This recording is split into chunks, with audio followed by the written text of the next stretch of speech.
रुको, ये कहाँ लेके आ गई तुम मुझे? ये रेस्टोरेंट हम जैसे गरीबों के लिए नहीं है, वहाँ सिर्फ अमीर लोग ही आते हैं।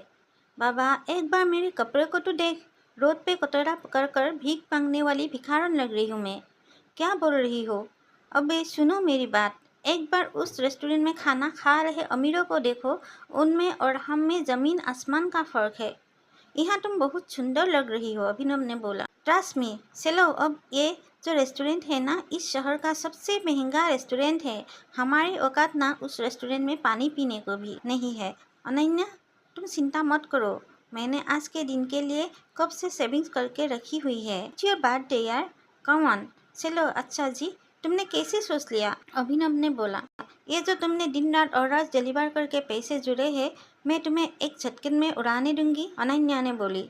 अनन्या प्लीज़, सब कुछ मुझ पे छोड़ दो, मैं देख लूँगा। टेबल लेने जा रहा हूँ, तुम पीछे आ जाना, अभिनव ने बोला। अनन्या अभिनव को रुकने के लिए उसके पीछे पीछे भागी और जल्दी जल्दी में एक अमीर आदमी से टकरा गई और उस अमीर आदमी के महंगे सूट पर वाइन गिर गई। सॉरी, तब मुझे माफ़ कर दीजिए, मुझे नहीं पता, अनन्या ने बोली। अंधी हो क्या? इस गवार को यहाँ आने किसने दिया? तुम जानती हो इस सूट की कीमत क्या है? 20 लाख का सूट है ये, वो अमीर आदमी ने बोला। माफ़ कर दीजिए सर, मुझे नहीं पता था, मैं अभी चल जाती हूँ, अनन्या ने बोली। तुम्हें क्या लगा मैं तुम्हें यहाँ से आसानी से जाने दूंगा? इस सूट की कीमत चुकाओ, वरना, वो अमीर आदमी ने बोला। वरना क्या? अभिनव ने बोला। अरे वाह, एक और सड़क सब गवा, लगता है इस रेस्टोरेंट के स्टैंडर्ड्स वाकई में बहुत गिर चुके हैं, वो अमीर आदमी ने बोला। अभी क्यों बे, मेरे पत्नी से माफ़ी मांग। नहीं मैं, अभिनव ने बोला। मैं माफ़ी मांगू? तुम जानते भी हो मैं हूँ कौन? लिसन, माफ़ी मांगते और चलते हैं ना यहाँ से। He is the owner of Shikha industry, Ananya ने बोली। तुझे समझ में नहीं आ रहा है, मैं कह रहा हूँ माफ़ी मांग मेरी पत्नी से, अभी की अभी, वरना कहीं ऐसा ना हो दिन के लिए पूरी जिंदगी पछता रहे। अभिनव की बात सुनकर वो अमीर आदमी गुस्से से तिलमिला उठा। पूरा रेस्टोरेंट उसे देख रहा था। मैं इस शहर का सबसे बड़ा हीरा व्यापारी हूँ, अमीर से अमीर लोग, मंत्री शंत्री सब मेरे पॉकेट में रहते हैं। मैं चाहूँ ना चुटकी में तुम्हारा नाम और निशान मिटा सकता हूँ, अमीर आदमी ने बोला। पर अगर मैंने चुटकी बजाते ही तेरे पूरे बिजनेस का नाम और निशान गायब कर दिया तो, अभिनव ने बोला। जब तक वो आदमी अभिनव की बात समझ पाता, अभिनव ने अपना फोन निकाला और किसी को एक मैसेज भेजा। अगले ही पल उस अमीर आदमी को एक कॉल आया और उसके पैरों तले जमीन खिसक गई। वह कैसे हो सकता है पापा? अमीर आदमी ने पूछा अपने पापा को। तुमने ये सब कैसे किया? वो अमीर आदमी ने अभिनव को पूछा। आखिर तुम हो कौन? तब अभिनव को अपने पिता की याद आई। ज़्यादा दूर भागे नहीं होंगे, उस तरफ देखो तुम लोग। संजय के हाथ में गली लगी थी। वो और अभिनव रात के अंधेरे में एक पतली सी गली में छुपे हुए थे। अच्छा बेटा, जल्दी बाहर आ अभिनव। अभिनव, मेरी बात सुन बेटा, यहाँ से भाग जा, वरना ये लोग तुझे भी मार डालेंगे। बाहर सड़क पर उनकी गाड़ी खड़ी थी और उसी गाड़ी के पास खड़ा था राणा, जिसने संजय के गोली मारी थी। नहीं पापा, मैं आपको छोड़ के नहीं जाऊँगा। जिद मत कर अभिनव। बेटा देख, मैं तो अपनी ज़िंदगी जी चुका हूँ, अब जो भी करना है तुम्हें करना है, सब कुछ तुम्हें संभालना है, संजय ने कहा और अपनी उंगली में से एक सोने की अंगूठी निकालकर अभिनव को थमा दी। उस पर टी लिखा हुआ था, और एक बात हमेशा याद रखना, अपनी आखिरी सांस तक लड़ना है। Run tiger. और अपनी बंदूक लेकर उन लोगों का सामना करने के लिए गली से बाहर निकल गई संजय। जैसे ही अपनी गाड़ी के पास पहुंचे तो राणा ने संजय पर बंदूक तान दी। अभिनव चिल्लाया और अचानक से उसकी नींद खुल गई। पसीने में तरबतर अभिनव अपने बिस्तर पर उठकर बैठ गया और गहरी सांसें लेने लगा। 18 साल पिछले 18 सालों से ये सपना इसी तरह से अभिनव को परेशान कर रहा था। अभिनव ने पहले अपनी उंगली में पहली उस अंगूठी को देखा और फिर बाथरूम की तरफ बढ़ने लगा। 18 साल की उम्र में उसने अपने खर्च खुद उठाना शुरू कर दिया था। उसकी ज़िंदगी में बस एक ही खुशी थी, उसकी गर्लफ्रेंड बेबी। जब भी वो बेबी को देखता तो अपने सारे दुख भूल जाता था, और आज तो बेबी का जन्मदिन था, इसलिए अभिनव जल्द से जल्द उससे मिलना चाहता था। अंकल, ये केक कितने का है? अभिनव ने पूछा। 600 का है। और ये पेस्ट्री? वो 60 का। एक दे दीजिए, थैंक यू। कुछ देर बाद जब बेबी के घर के बाहर पहुंचा तो उसने देखा वहाँ काफ़ी रंगीन लाइट चल रही थी और वहाँ से तेज़ म्यूजिक की आवाज़ आ रही थी। बेबी, ये सब क्या है? ये कौन है? अभिनव ने पूछा। बेबी देख नहीं रही है? डिलीवरी बॉय है, पर हम तो केक मंगवा चुके थे ना। फिर तूने ये पेस्ट्री क्यों मंगाई? ओह, याद आया, ये तो वही डिलीवरी बॉय है ना जिसको तू डेट कर रही थी। ओह कम ऑन यार बेबी, तेरा स्टैंडर्ड इतना गिर जाएगा मुझे नहीं पता था, बेबी की फ्रेंड्स ने बोली। हैप्पी बर्थडे अभिनव। ट्रेविन को अच्छी तरह से जानता था। वो एक बड़े बाप का लड़का था और हर वक्त बेबी के आसपास मंडराता रहता था। डेविन को यहाँ देखते ही अभिनव का दिमाग खराब हो गया। उसके हाथ में एक बड़ा सा गिफ्ट था। उसके आगे अभिनव के हाथ में लड़की पेस्ट्री की थैली कुछ भी नहीं लग रही थी। मैं तुमसे ब्रेकअप कर रही हूँ, बेबी ने बोला। व्हाट? अभिनव ने बोला। और नहीं तो क्या, बेचारी कब तक तुझ जैसे गरीब के साथ ऐसे आधी पेस्ट्री खाती रहेगी, ड्रेवेन ने बोला। तुमने ठीक नहीं किया बेबी, अभिनव ने बोला और अभिनव वहाँ से निकल गया। उसकी आंखों में आंसू थे और उसका दिल बुरी तरह टूट चुका था। हर घुट के साथ उसकी आंखों के सामने वो दृश्य आ रहा था जिसमें ड्रेवेन बेबी के गले के चूम रहा था। उधर जब अभिनव सड़क पर बेहोश हो गया था, तब इधर सनी सिंह अपनी गाड़ी में बैठा पेशेंट हो रहा था। सनी सिंह की बहन अनन्या उसके गले का कांटा बन गई। सनी अपने दादा हरदेवपाल सिंह के नज़र में आने के लिए और अनन्या को रास्ते से हटाने के लिए कुछ भी कर सकता था, और आज वो अपनी गाड़ी में अपने आदमियों के साथ निकल पड़ा था। अपनी बहन को सबक सिखाने के लिए सनी के आदमी अभिनव को उठाकर सीधा रूम नंबर 409 में घुस गई और बेड पे लेटा उसका कपड़ा उतार इसका उन्होंने अभिनव को बहुत आहिस्ते से उस बिस्तर पर लेटा दिया। वहाँ पहले से सनी की बहन अनन्या सोई हुई थी। सुबह जब अभिनव ने करवट बदली तो उसका हाथ एक नरम हाथ से टकरा गया। अभिनव की नींद टूटी और उसने देखा कि वह एक अनजान लड़की के बगल में लेटा हुआ था। कौन हो तुम? मेरे कमरे में क्या कर रही हो?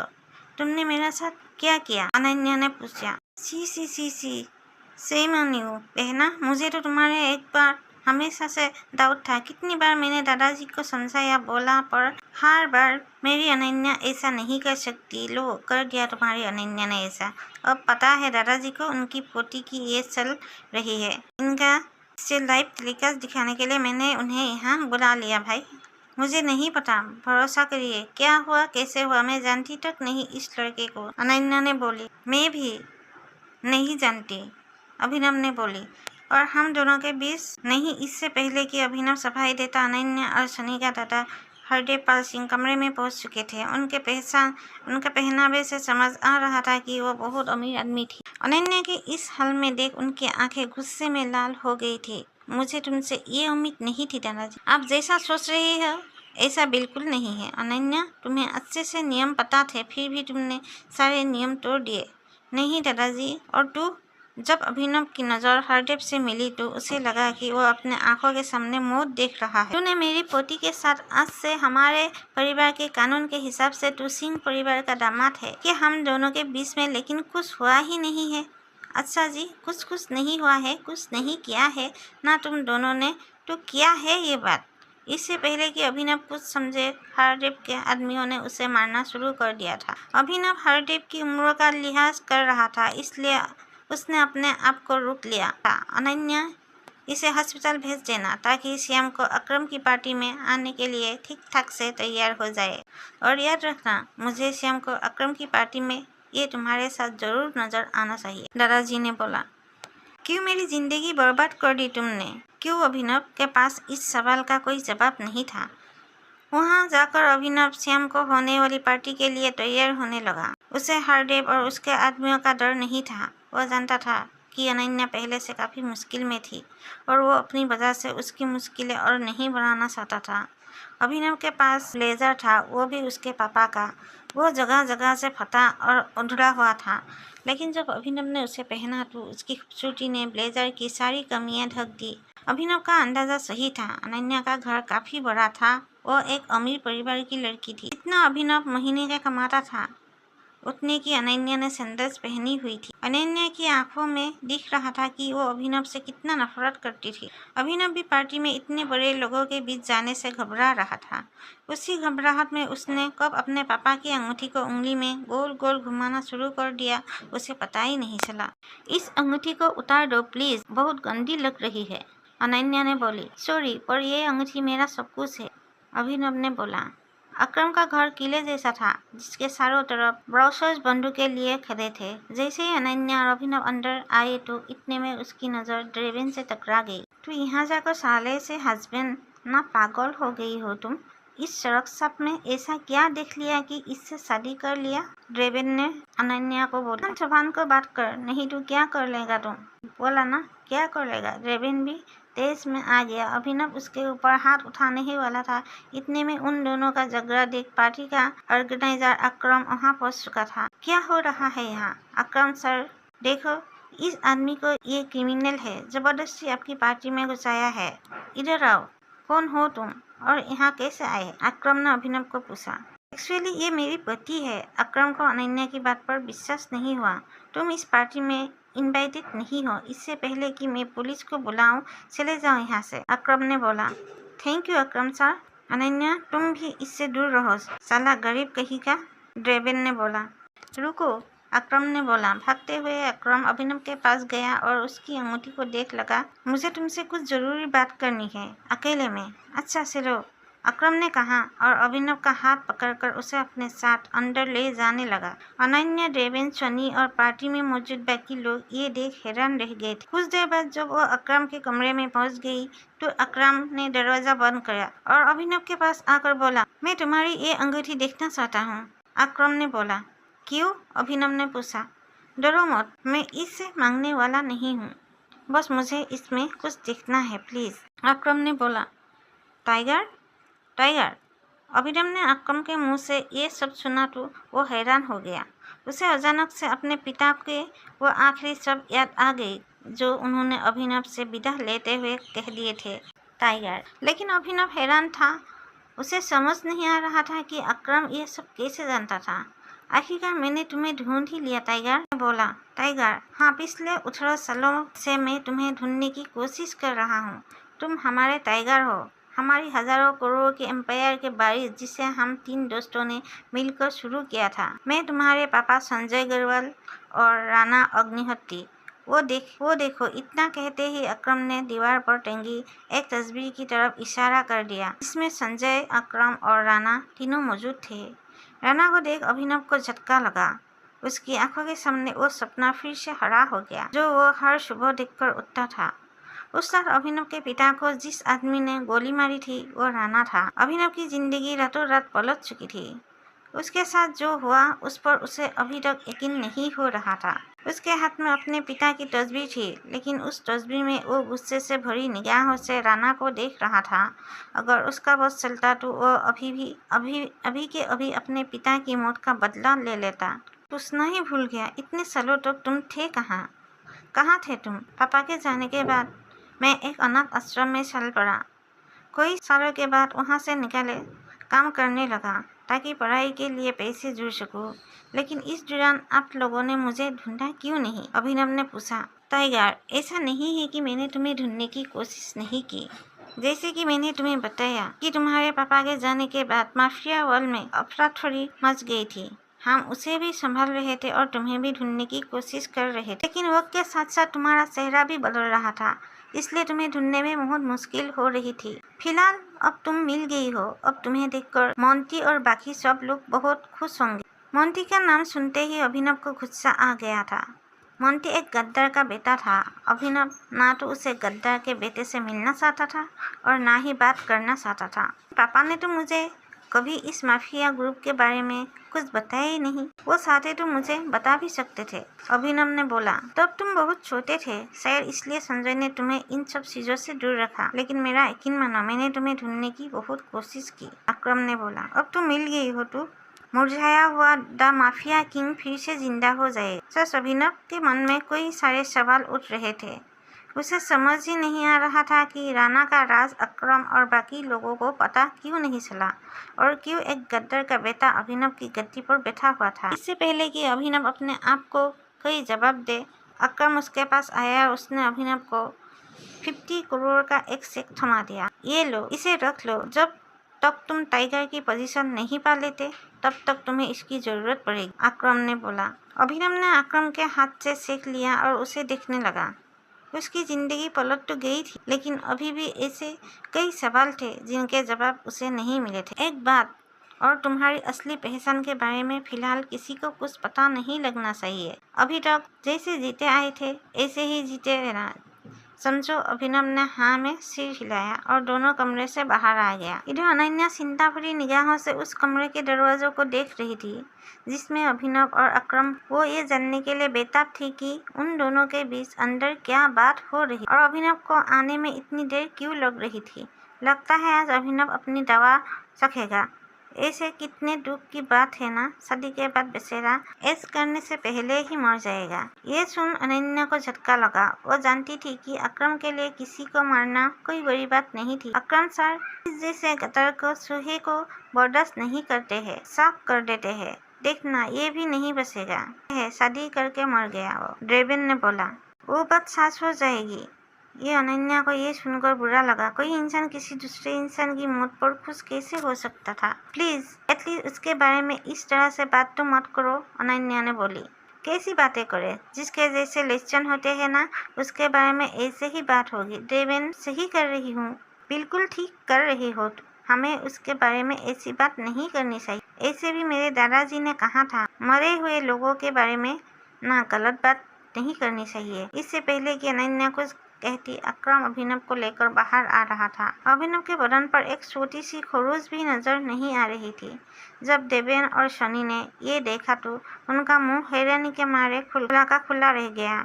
इसे देख के तो लग ही नहीं रहा कि अकरम सर ने इसे हाथ भी लगाया है। ऐसे जितनी देर तक ये दोनों कमरे के अंदर थे, अब तक तो इसकी नाक टूटी हुई होनी चाहिए। लेडीज एंड जेंटलमैन, मैं आप सबको किसी से मिलवाना चाहता हूँ। ये अभिनव मेरे सबसे पुराना ड्राइवर का बेटा मेरे लिए बहुत अजीज है। ये अकरम ने जैसे ही अभिनव के सबसे परिचय करवाया तो देवेन और सन्नी खुश हो गई, लेकिन अनन्या को ये सुनकर झटका लगा। अकरम ने बोला अभिनव को, एंजॉय द पार्टी प्लीज। इतने में अकरम ने कहा और अभिनव को अकेले छोड़ बाकी लोगों से मिलने के लिए निकल गया। देवेन और सनी को अभी तक समझ नहीं आ रहा था कि अकरम अभिनव को इतना भाव क्यों दे रहा था। अभिनव को इस बात से कोई लेना देना नहीं था कि सनी और देवेन उसके बारे में क्या सोच रहे थे। कि आंखों के सामने बस ये रह कर अपने पिता की शक्ल आ रही थी। उसे वो रात याद आ रही थी जिस रात को राणा ने संजय को गोली मारी थी। अभिनव को ये भी याद आया कि उसे खुद भी गोली लगी थी, लेकिन उसकी किस्मत अच्छी होने की वजह से वो बच गया था। मुझे नहीं लगा था कि तुम अपने पैरों पर बाहर भी आ पाओगे, अनन्या ने बोली। अच्छा, तुम्हें मेरी इतनी चिंता हो रही थी, अभिनव ने बोला। ओह प्लीज, मुझे चिंता नहीं हो रही थी बॉस, तुम्हें तो अपनी चिंता होनी चाहिए ना। अगर जिंदा रहना चाहते हो तो थोड़ा बच कर रहो। अकरम सर ने तेरे से अंदर क्या बात की बता, अनन्या ने बोली। तेरे से अंदर क्या बात की बता। उन्होंने मुझसे कहा कि अगर देवेन जैसा कलर तुझसे सवाल पूछे उसे जवाब मत देना। देवेन ने उसे गाली दी, लेकिन अभिनव पर उसका कोई असर नहीं हुआ। उसके दिमाग में इस वक्त पहले से ही कोई जरूरी चीजें घूम रही थी। इसके बाद पूरी पार्टी के दौरान अनन्या ने अभिनव से कोई बात नहीं की और दोनों पार्टी से घर के लिए निकाले। मेरा घर यहाँ से पास में है, वही ले लो, अभिनव ने बोला। तुमने सोच भी कैसे लिया कि मैं तुम्हारे साथ तुम्हारे घर आ रही हूँ? तुम्हारी हालात ऐसी है तो पता नहीं तुम्हारे घर की हालत कैसे होगी, अनन्या ने बोला। मेरे साथ नहीं रहोगी तो किसके साथ रहोगी? सुनो, अपनी ये 2 कुड़ी का अपनी जेब में रखो। पहले तुम मुझे ये बताओ, तुम मेरे बिस्तर में कैसे आए? अनन्या ने, मैं भी तुमसे चाहता हूँ, लेकिन मैं तुम्हारे साथ तुम्हारा घर रहने नहीं आ रही हूँ। मैं अपने घर जा रही हूँ, ठीक है? और अगर इन फ्यूचर मजबूरी भी रहे ना तो मैं तुम्हारे साथ तुम्हारे घर में नहीं रहूंगी। तुम मेरे घर रहने आओगे एक नौकर की तरह, अनन्या ने बोला। उसने पहले उसे देखा और फिर अपनी उंगली में पहनी हुई उस अंगूठी को देखने लगा। अगर आज वो अंगूठी नहीं होती तो पता नहीं उसका क्या होता। अगली सुबह जब अभिनव का अलार्म बजा तब वो फिर से वही सपना देख रहा था। अलार्म की आवाज़ सुन वो झटके से उठा और अपने बिस्तर पर बैठ गया। उसने उठते ही मन सबसे पहले अकरम को धन्यवाद दिया, जिसने उसके पिता की कंपनी को इतने सालों बाद भी जिंदा रखा। लेकिन साथ ही उसे अपने पिता को खोने का मलाल भी था। उसी ख्याल के साथ अभिनव बिस्तर से उठा और अपने काम पर जाने के लिए तैयार होने लगा। अकरम के हिसाब से उसकी डिलीवरी बॉय की जब उसे अपनी पहचान छुपाने में काफ़ी मदद कर सकती थी। अभिनव ने अपनी जेब में अकरम का दिया हुआ चेक डाला और घर से निकल गया। 1 घंटे बाद जब वो अपनी बाइक से ऑफिस आया और कॉरिडोर में चलने लगा तो उसे पीछे से आवाज़ आई। डिलीवरी बॉय, ये आवाज़ उसके साथ काम करने वाले हरीश की थी। उसे ऑफिस में अपना काम करने की नहीं, अभिनव को सिखाने की तनख्वाह मिलती। क्या हुआ, कुछ काम है? मुझे देर हो रही है। अबे तुझे किस मीटिंग में जाना है? बस तुझे बुला रहा है। और भाई कल तो कहाँ चला गया था बिना बताए? अपने बाप की बारात में गया था क्या? ये सुन अभिनव को नर्स से गुस्से में फटने को आई थी। वो चाहता तो अभी हरीश के सारे दांत एक मुक्के में अलग कर सकता था, लेकिन उसने अपने आप को शांत किया और उसकी बात का जवाब दिए बिना अपने बॉस के केबिन की तरफ बढ़ने लगा। Good morning sir. ऐसा क्या है गुड इज मॉर्निंग? मैं अभिनव के पास इस सवाल का कोई जवाब नहीं था। ऐसे में उसके बॉस ने आगे कहा, कल तुम बिना बताए चले कैसे गए? उनके पास इस बात का भी कोई जवाब नहीं था। वो चाहता तो अपने बॉस को कोई बहाना बनाकर टाल सकता था, लेकिन अभिनव झूठ नहीं बोलना चाहता था।